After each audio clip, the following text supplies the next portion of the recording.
Jules Bastien-Lepage, born on November 1st, 1848, in Damvillers, a small village in the Meuse region of northeastern France, was a groundbreaking painter whose brief yet impactful career left a lasting mark on 19th century art. Known for his striking realism and naturalistic style, Bastien-Lepage helped define the movement of naturalism in painting, and his work served as a bridge between traditional academic art and the emerging trends of Impressionism and Symbolism. Early life and education. Bastien-Lepage was born into a family of modest means. His father was a farmer and part-time artist, and this rural upbringing deeply influenced Jules's artistic vision. His early exposure to the beauty and hardship of rural life became a central theme in his later work. Showing talent for drawing at a young age, he moved to Verdun to study at a local school and then went on to Paris in 1867 to study at the prestigious École de Beaux-Arts. In Paris, he studied under Alexandre Cabanel, a prominent academic painter. However, Bastien-Lepage soon grew disillusioned with the formal, idealized style of the academy. While he learned classical techniques, his heart remained with the realism of everyday life. He was deeply influenced by the works of Gustave Courbet and Jean-François Millet, both of whom focus on the lives of common people. Artistic breakthrough.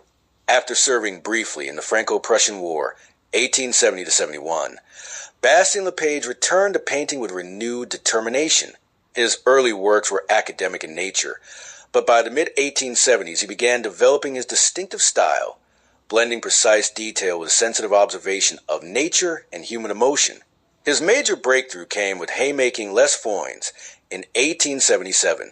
Exhibited at the Paris Salon, the painting depicted two peasants resting in a sunlit field after a day of labor. With its muted tones, meticulous detail, and sincere portrayal of rural life, Haymaking was both praised and criticized. Some viewed it as too melancholic or unglamorous, but many recognized it as a bold new direction in painting. It won him wide acclaim and solidified his reputation as a leader in the naturalist movement, naturalism and rural realism. Bastien-Lepage's work is often associated with naturalism, a movement that aimed to depict subjects truthfully, without romanticism or dramatization. His paintings of peasant life reflected his own rural roots and his empathy for the working class. He sought to portray life as it was, not as it was idealized to be. One of his most famous paintings, Joan of Arc, 1879, is a remarkable example of his fusion of realism with subtle spiritual symbolism. Painted shortly after his mother's death, a deeply emotional period for him. The painting portrays Joan in her parents' garden, hearing voices from saints. The figure is grounded in physical reality, while the faint ghostly apparitions hint at the divine. It was a critical and popular success, and helped renew interest in the French heroine during a time of national reflection, portraiture, and international recognition.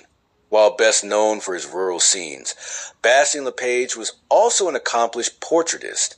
His sensitive and lifelike portrayals of subjects such as Sarah Bernhardt and Prince George of Greece revealed his ability to capture personality and status without resorting to stiff formality. His fame grew internationally, especially in England, where his work influenced members of the New English Art Club and later artists like George Clausen. His technique, often painting en plein air outdoors and using a subdued natural palette, anticipated elements of both Impressionism and later Symbolism. However, Bastien-Lepage himself remained committed to a more grounded and observational style, believing that art should reflect both the beauty and struggle of everyday life. Decline and death. Despite his success, Bastien-Lepage's health began to deteriorate in the early 1880s. He suffered from a chronic illness, likely cancer or a tumor, which progressively weakened him. Still, he continued to work, painting and exhibiting almost until his final months. Jules Bastien-Lepage died tragically young on December 10, 1884, at the age of 36. He died in Paris, but was buried in his native village of Damvillers. His grave is marked by a monument designed by his friend and fellow artist, Auguste Rodin. Legacy and influence. Though his career was cut short, Bastien-Lepage's influence extended far beyond his years. He was admired by contemporaries and later generations of artists for his technical skill, emotional depth, and dedication to truth in art. His naturalistic style inspired painters in France, England, Germany, and even the United States. He helped legitimize the depiction of rural laborers and ordinary life as worthy subjects